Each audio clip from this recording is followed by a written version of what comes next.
presentasi saya ya. Jadi hari ini saya akan memberikan kuliah tentang biokimia pangan dasar.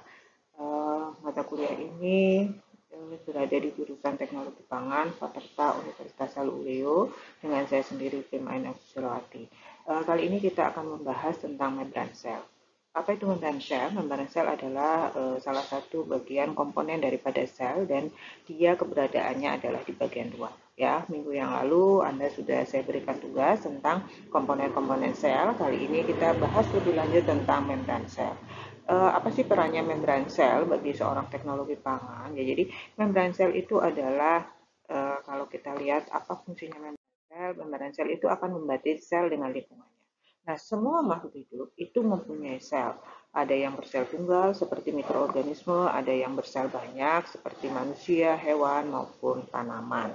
Nah, jadi artinya kalau seorang teknologi pangan yang akan memanfaatkan pangan-pangan sumber-sumber bahan baku seperti hewan, itu pasti melibatkan sel dan pasti melibatkan membran sel. Kemudian melibatkan juga tanaman seperti buah, kemudian sayur, itu juga akan punya sel dan akan ada membran sel. Kemudian teknologi pangan juga tidak akan bisa lepas dari mikroorganisme karena beberapa mikroorganisme mempunyai peran yang penting di dalam teknologi pangan. Nah, manfaatnya di mana ya? Jadi kalau membran sel itu fungsinya membatasi dengan lingkungan, jadi di dalam membran sel itu bisa terjadi seperti aliran udara, bisa terjadi aliran air dan seterusnya, termasuk juga mineral. Nah, apa fungsi dari membran sel? Fungsi membran sel adalah yang pertama membatasi sel dengan lingkungannya. Yang kedua adalah merupakan media komunikasi antara sel dengan lingkungannya. Yang ketiga, mengontrol lalu lintas zat keluar dan masuknya ke dalam sel.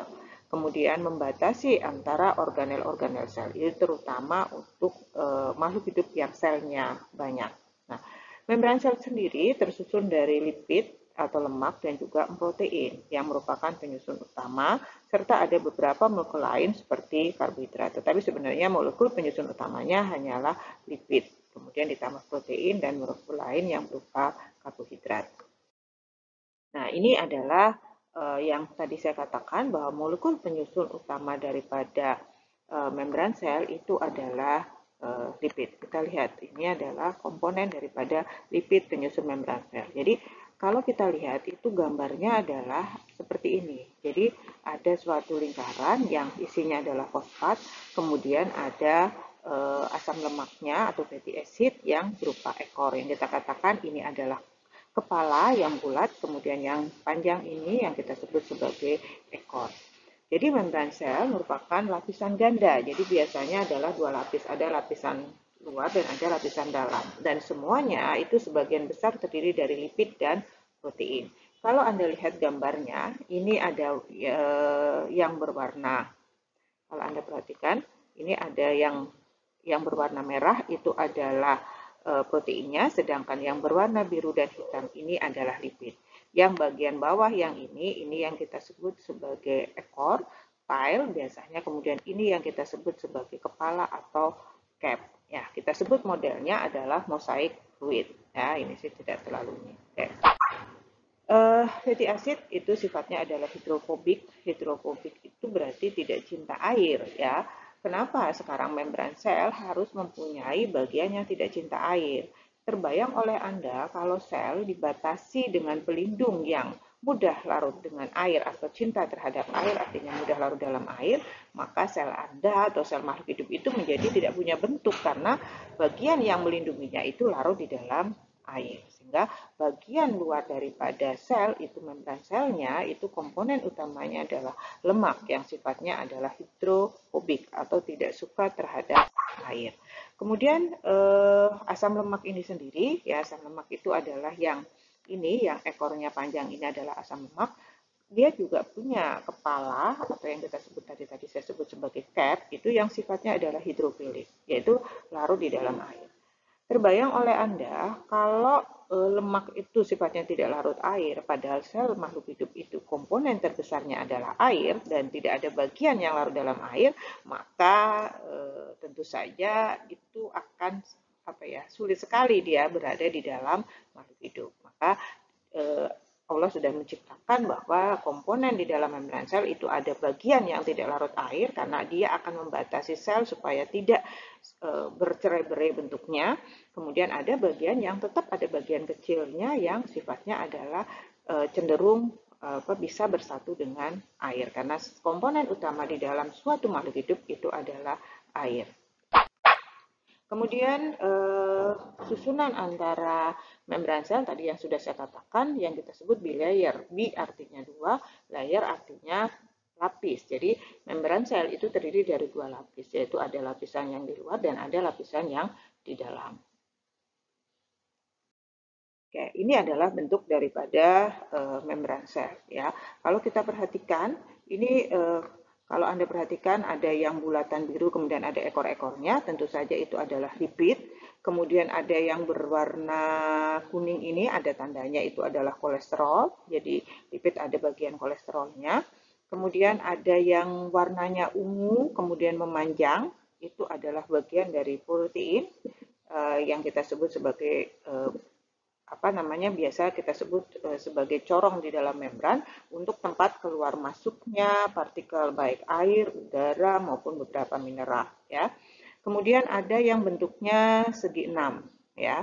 Bentuk segi 6 itu biasanya mewakili C6H12O6 atau yang kita sebut sebagai glukosa. Jadi yang bentuknya segi 6 itu adalah karbohidrat. Ini adalah komponen dari membran sel. Kemudian ada yang disebut dengan glikoprotein. Apa itu glikoprotein? Glikoprotein terdiri dari kata-kata gliko dan protein.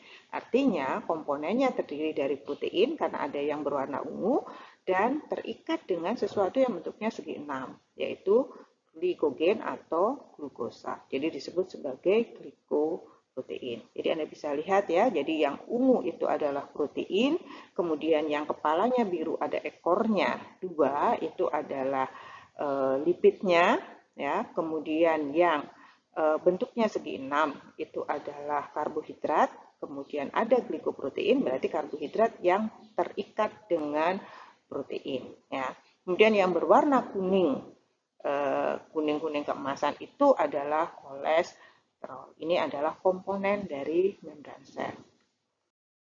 Nah, kemudian tadi fungsi daripada membran sel salah satunya tadi di awal sudah saya katakan bahwa dia fungsinya adalah untuk proses keluar masuknya partikel baik itu air maupun udara maupun mineral, maka harus ada sesuatu, maka kita sebut sebagai transport. Nah, transport di dalam membran sel itu ada dua sistem transport, yaitu transport pasif atau pasif transport. Itu proses keluar masuknya zat atau partikel yang tidak memerlukan energi. Itu yang kita sebut dengan pasif transport atau transport pasif.